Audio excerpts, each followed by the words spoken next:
श्रीमती सी जोपारी,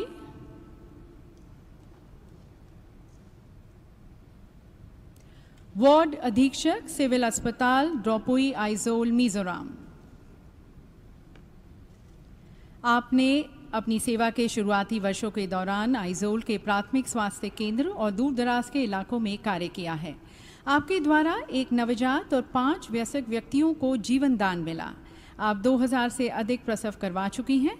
आप सृजनात्मक हैं और परिवार नियोजन शिविरों और शल्य चिकित्सा में उपयोग किए जाने वाले मध्यवर्तनों को विकसित करने में नूतन विचारों का उपयोग करती हैं। आप क्लिनिकल प्लेसमेंट के दौरान छात्रों को पढ़ाने में भी रुचि लेती हैं। श्रीमती सी जोपारी।